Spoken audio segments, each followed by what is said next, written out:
Se você já ouviu falar de Jim Jones e a famigerada seita do Templo do Povo, ou leu sobre o caso da Igreja Internacional das Boas Novas no Quênia, esse vídeo é certamente para você.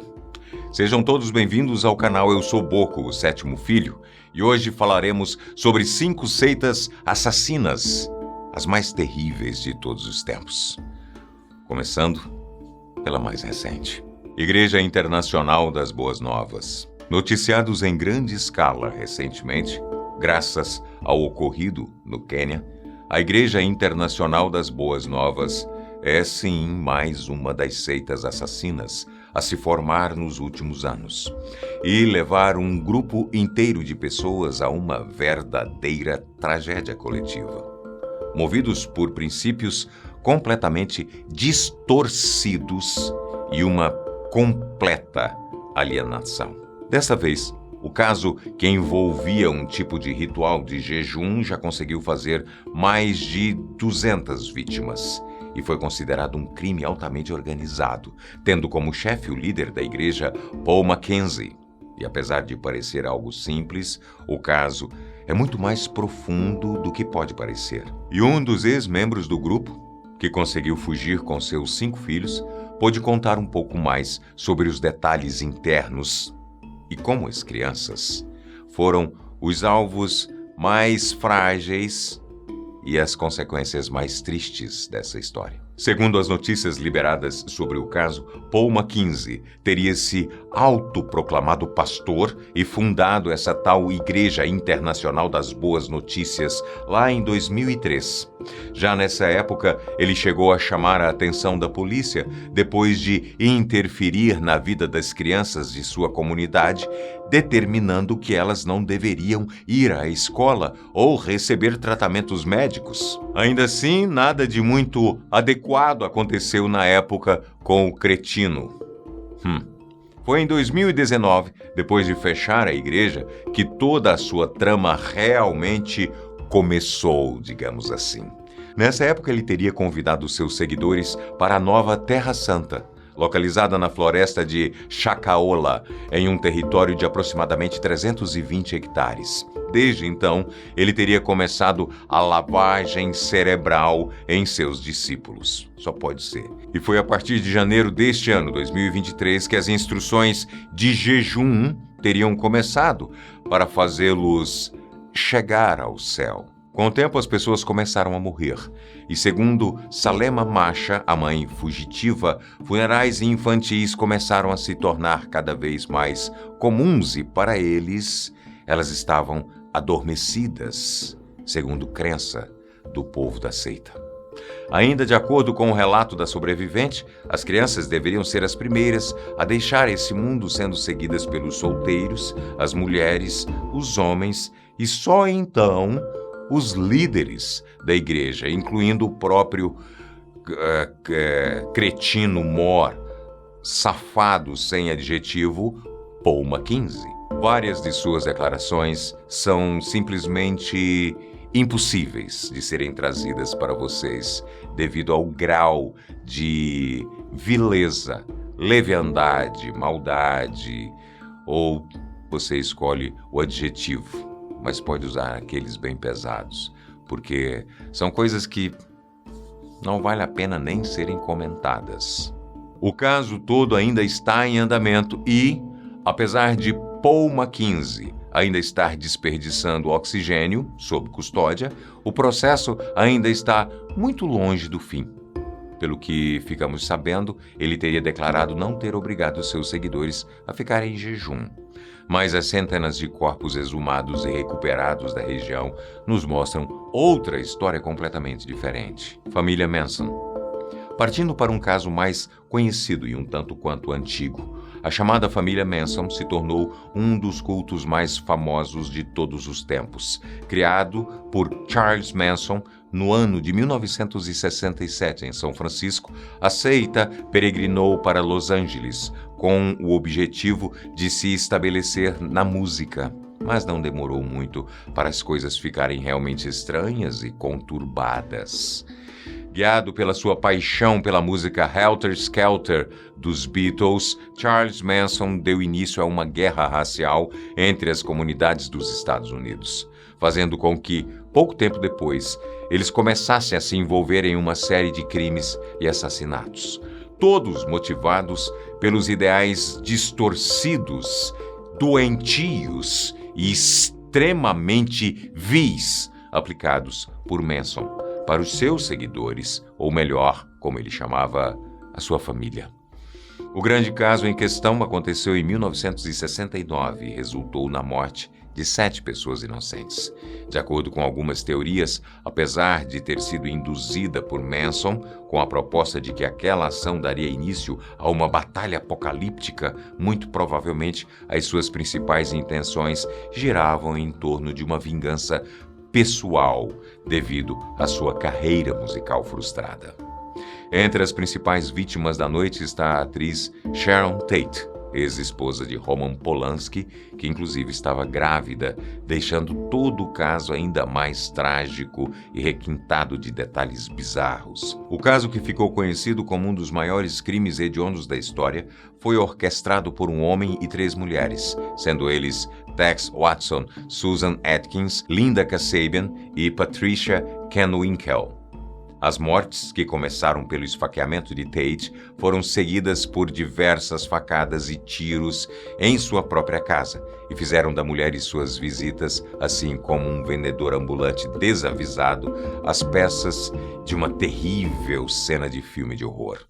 No final das contas, todos os envolvidos foram presos e o mandante, Charles Manson, acabou falecendo na cadeia em 2017, recentemente, com seus 83 anos de idade. Quanto aos demais membros da família, Linda Kasabian também faleceu atrás das grades, mas as outras 2 seguidoras continuam bem vivas, mas ainda presas, graças a Deus. Rajneeshpuram.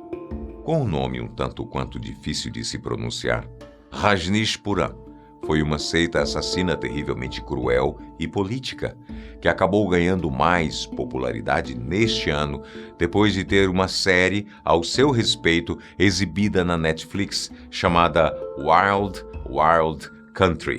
Criada por Bhagwan Shree Rajneesh, também conhecido como Osho, a seita teria se originado por volta dos anos 1980 nas proximidades de Antelope, em Oregon. E apesar de pregar o amor livre e a importância da meditação, os preceitos do professor espiritual Rajneesh acabaram se deturpando com o tempo, até o ponto em que o guru fez com que a sua seita infectasse 751 pessoas com salmonela. Tudo isso para prejudicar as eleições e ficar na vantagem. Aparentemente, tudo aconteceu depois que o grupo envenenou as saladas de 10 restaurantes do condado de Wasco Country com a tal salmonela. A ideia era deixar todos impossibilitados de votar. E, como resultado, mais de 700 pessoas foram infectadas, sendo que 45 tiveram que ir para o hospital. Além disso, as suas ações não pararam por aí, não. Em 1985, o escritório do Departamento de Planejamento do Condado de Wasco foi incendiado, destruindo diversos arquivos importantes. Depois disso, o grupo se reuniu para conspirar para a morte de Charles H. Turner, o então procurador dos Estados Unidos em Portland, assim como outras pessoas consideradas inimigas do Rajneeshpuram. No final das contas, apesar da Suprema Corte do Oregon ter encerrado o litígio em 1987, deixando o Rajneeshpuram completamente falido, ele permaneceu legal dentro da lei do Oregon. Vai entender. Templo do Povo. A igreja de nome Templo do Povo dos Discípulos de Cristo, mais conhecida como Templo do Povo, foi fundada em 1955 por um homem chamado Jim Jones, em Indianápolis, Indiana, nos Estados Unidos, e juntava conceitos religiosos do cristianismo com questões políticas do socialismo, tudo isso em um só pacote assassino ou venenoso, se você preferir.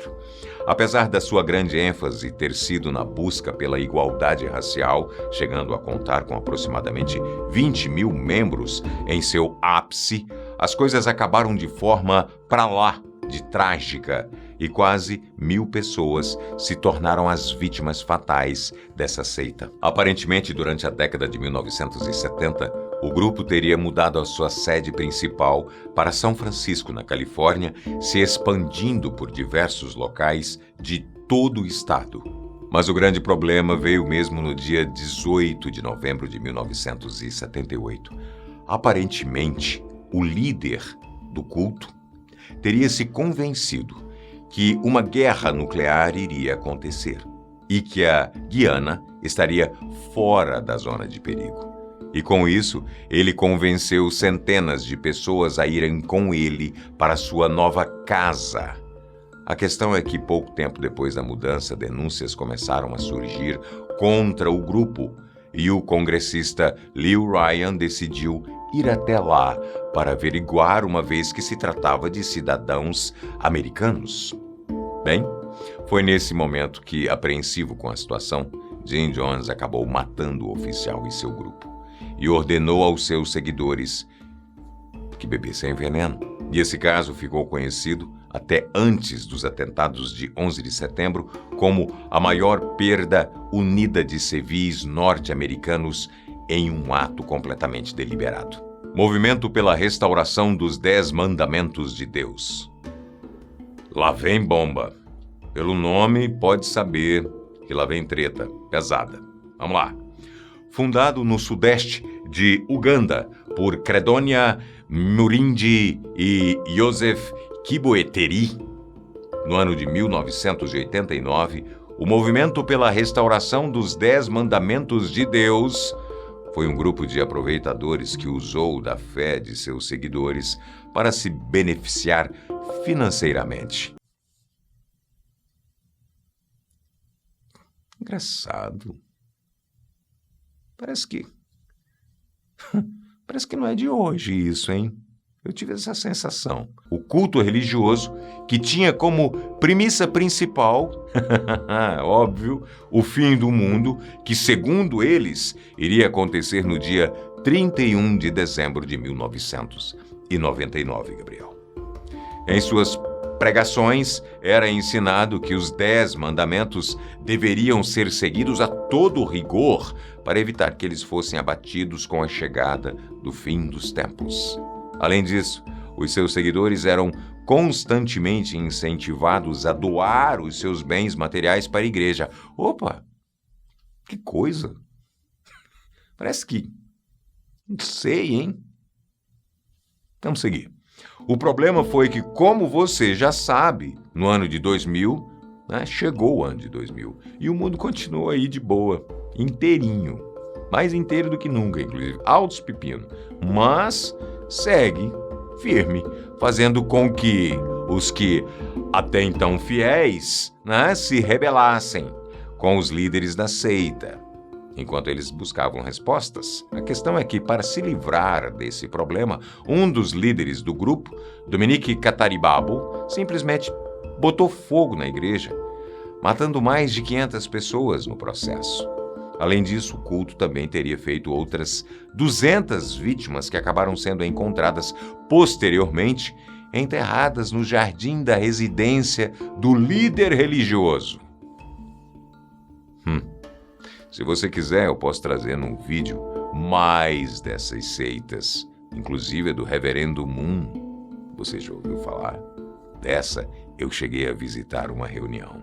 Bem, mas como podemos ver, cultos religiosos têm aproveitado da fragilidade emocional e mental das pessoas há décadas. E em alguns desses casos, o resultado foi a morte de centenas de pessoas, cegas pela fé e pelos ideais distorcidos de seus líderes. O fato é que, apesar de muitos acharem que essas histórias tinham ficado no passado, o recente caso no Quênia veio para mostrar o contrário.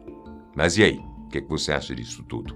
Conhecia todos esses casos? Me conta aqui nos comentários. Não se esqueça de deixar seu like, seguir o canal, mandar o link para os seus amigos, parentes, para todo mundo, porque tudo isso ajuda bastante o canal. Não se esqueça que a camiseta nova e da hora tá aqui, ó, Roqueiro Nerd, beleza? E o nosso cachorrinho que tá na rua, que tá precisando de você e você tá precisando dele. A gente segue.